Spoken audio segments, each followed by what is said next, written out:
So, ayun na nga ang chika. For this video, isi-share ko naman sa inyo ang aking kakaibang version ng menudo. So, this is my version ng white menudo. So, first, mag-isa tayo at isang kutsarang karne for about 1 minute. Next is maglagay ng nagpapasarap ng aking menudo, ang 2 tablespoon ng pickle relish. Next is timplahan ng powdered seasoning at maglagay ng 2 cups ng water. Palambutin ang karne for about 20 to 30 minutes. Kapag malambot na ang karne, timplahan ng pinch of salt and pepper at ilagay na ang ating patatas at carrots. Kapag malambot na ang patatas at carrots, ilagay na ang bell pepper at atay.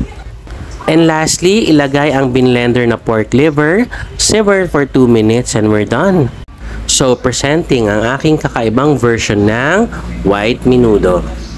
And that's it. I hope nagustuhan niyo ang aking recipe for today. Thank you for watching.